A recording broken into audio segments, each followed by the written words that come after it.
Hello friends, नमस्कार। मैं जय सिंह आपके अपने YouTube channel global education world में आप सभी लोगों का बहुत बहुत स्वागत करता हूं।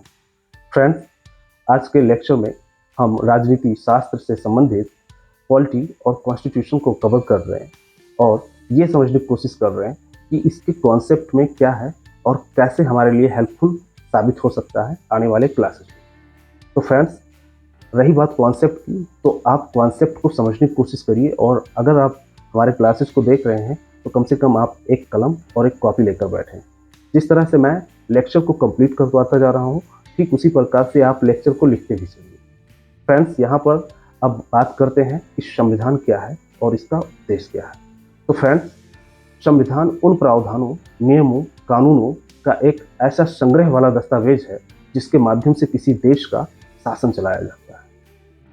फ्रेंड्स, यहाँ पर एक कीवर्ड्स है जिसको शासन कहा गया है। अब यहाँ पर शासन की अगर बात की जाए फ्रेंड्स, तो यहाँ पर शासन का मतलब ये नहीं है कि शासन व्यक्तिगत होना चाहिए। शासन का अर्थ यहाँ पर व्यक्तिगत नहीं है। यहाँ पर शासन का अर्थ है कि संविधान के अंतर्गत जो भी नियम, कानून, निर्णय, अधिकार दिए हुए हैं, ठीक है, उसका सार्वजनिक तौर पर संचालन होना चाहिए। मतलब यहाँ पर सीधा है कि सार्वजनिक जीवन का संचालन होना चाहिए। अब यहाँ पर बात ये फंस रही है फ्रेंड कि सार्वजनिक जीवन का संचालन आखिर होता कैसे है। तो आपने देखा होगा दोस्त कि जो भी स्वास्थ्य व्यवस्था होती है, राजनीतिक व्यवस्था होती है, आर्थिक व्यवस्था होती है, सामाजिक व्यवस्था होती है, सांस्कृतिक व्यवस्था होती है, इत्यादि जो भी व्यवस्थाएं होती हैं वो सारी कहीं ना कहीं सार्वजनिक होती है। आप अगर कभी पीएससी गए होंगे, प्राथमिक स्वास्थ्य केंद्र गए होंगे, तो वहाँ पर ऐसा कोई प्रोसेस या ऐसा कोई प्रक्रिया नहीं है जिसमें ये कहा गया है कि मिस्टर, आप 1 रुपये का पर्ची बनवाएं और आप 100 रुपये का पर्ची बनवाएं। ऐसा नहीं होता है। According to constitution, in this case is impossible 100%। तो दोस्त, ऐसा तो नहीं ही होता है 100%। लेकिन अब ये ऐसा होता ही है, ये भी जरूरी नहीं है। हालांकि हमारा देश जो है, बहुत सारी चीज़ें होती रहती है, वो तो बात की बात है, लेकिन फिलहाल कॉन्स्टिट्यूशनल ऐसा नहीं होता है, संवैधानिक तौर पर ऐसा नहीं होता है। फ्रेंड, उसके अलावा अगर आप देखें होंगे तो हमारे देश में जो भी आर्थिक व्यवस्थाएं रन पे हैं या रनिंग पे हैं, ठीक है, वैसे कंडीशन में आपने ऐसा नहीं देखा होगा कि किसी व्यक्ति का स्टेट जीएसटी आता है तो किसी का सेंट्रल जीएसटी आता है, किसी का आता ही नहीं। कोई अमीर है उसका बहुत ज़्यादा आता है, किसी का आता ही नहीं। ऐसा नहीं है। यहाँ पर भी सार्वजनिक जीवन के संचालन की बात की गई है और यहाँ पर भी मतलब यहाँ पर जो भी व्यवस्थाएं बताई गई हैं या और भी जो भी व्यवस्थाएं बनती हैं, वहाँ पर सिर्फ यही उम्मीद की जाती है संविधान के द्वारा कि आप सार्वजनिक जीवन का संचालन संविधान के अकॉर्डिंग करें, संविधान के अनुरूप करें। फ्रेंड्स, हमें उम्मीद है कि आपको ये कॉन्सेप्ट समझ में आया होगा। हम बढ़ते हैं अपने नेक्स्ट कॉन्सेप्ट की तरफ। अब हम जानने की कोशिश करते हैं कि राज व्यवस्था क्या है। तो फ्रेंड्स, राज व्यवस्था संविधान का अनुप्रयोग है। जब संविधान को व्यवहार में लागू कर लिया जाता है, जब संविधान को व्यवहार में लागू कर लिया जाता है तो उसके अंतर्गत जो विषय व मुद्दे उभर कर हमारे समक्ष आते हैं उसी को राज व्यवस्था कहते हैं। अब फ्रेंड्स, यहाँ पर बात है कि जो भी विषय या मुद्दे उभर कर आते हैं उसे हम राज व्यवस्था कहते हैं। अब यहाँ पर एक चीज और जानना है कि आखिर में राज व्यवस्था बनता कैसे है। तो कहीं ना कहीं संविधान का ही परिणाम होता है राज व्यवस्था बनने में, ठीक है। उसके अलावा अगर दूसरे शब्दों में कहें तो संविधान और राज व्यवस्था एक दूसरे का पूरक है, लेकिन फिर भी राज व्यवस्था बनता कैसे, ये सवाल है।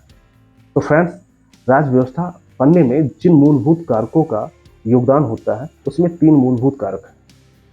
पहला है संसद का कानून। सपोज कर लीजिए कि संसद ने कोई कानून बनाया और उसको पारित कर दिया। लास्ट में क्या हुआ, राष्ट्रपति जी के पास में पहुंचा और उसके बाद में उन्होंने उसमें अपनी सहमति दे दी, वो कानून पारित हो गए। वही भविष्य में एक संवैधानिक कानून के रूप में कार्य करने लगता है। फॉर एग्जाम्पल, अस्पृश्यता निवारण अधिनियम 1955, ये एक कानून था। आज के समय में हमारे संविधान में इससे संबंधित बहुत सारे कानून भी बन गए, ठीक है। तो इस तरह से मौलिक अधिकारों का दर्जा भी दे दिया गया है। तो अब दूसरे तरफ बढ़ते हैं कि दूसरा कौन सा कारक है, ठीक है। तो दूसरा जो कारक होता है वो न्यायपालिका का निर्णय।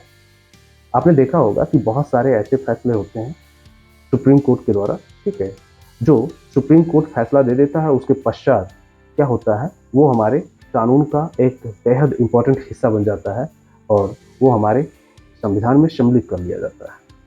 फॉर एग्जाम्पल, आप एक बहुत फेमस पर्सनालिटी को जानते होंगे जिनका नाम है गुलाम नबी आज़ाद साहब, ठीक है। ये कांग्रेस पार्टी के बहुत फेमस लीडर भी रह चुके हैं। आप लोगों को पता है कि ये एक बार एक रेट पिटीशन दायर किए थे सुप्रीम कोर्ट में, क्योंकि आप लोगों को एक चीज़ और पता है कि जम्मू और कश्मीर में अक्सर दंगा, हमला और इस तरह की घटनाएं होती रहती हैं। ऐसे स्थिति में वहाँ पर इंटरनेट की जो भी कनेक्शन थी, टेलीकॉम सर्विसेज थी, उसको निरस्त करवा दिया गया था। तो ऐसे स्थिति में जब सेंट्रल गवर्नमेंट के माध्यम से निरस्त करवा दिया गया ये सारी व्यवस्थाएं, तो वैसे कंडीशन में गुलाम नबी आज़ाद साहब और अन्य बनाम भारत संघ के तहत एक रेट पिटीशन दायर किया गया सुप्रीम कोर्ट में, और सुप्रीम कोर्ट से ऐसा यह जवाब मांगा गया कि क्या ये इंटरनेट एक मौलिक अधिकार है कि नहीं। सुप्रीम कोर्ट ने अपने फैसले को सुनाते हुए कहा कि इंटरनेट एक मौलिक अधिकार है, लेकिन कुछ ऐसी विशेष परिस्थितियों में उसको लागू या उसको सुचारू रूप से चालू नहीं किया जा सकता, जिससे देश के राष्ट्रीयता, अखंडता पर किसी भी प्रकार का कोई खतरा हो।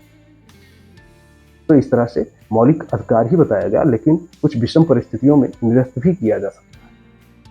और आपने देखा होगा कि समय समय पर जब कभी इस तरह का कोई भी अपवाद या इस तरह का कोई भी स्थिति आता है, तो कहीं ना कहीं मौलिक अधिकारों को छीन लिया जाता है, खत्म कर दिया जाता है या कुछ समय के लिए रद्द कर दिया जाता है। फ्रेंड्स, अब बढ़ते हैं तीसरे कारक की तरफ। तो तीसरा जो कारक है उसको हम कहते हैं संवैधानिक और गैर संवैधानिक संगठन, मतलब constitutional and unconstitutional institution. Friends, अब इसमें बहुत सारे NGOs होते हैं जो गवर्नमेंटल भी होते हैं और कुछ नॉन गवर्नमेंटल भी होते हैं। तो आज की क्लास बस हम यहीं तक लेंगे, और मैं चाहूँगा कि आप हमारे कल के क्लासेस को भी कंटिन्यूसली देखें और नोट्स को बनाते चलें, जिससे आपकी पढ़ाई जो है, आपकी स्टडी जो है, वो बहुत ज़्यादा प्रभावशाली हो सके।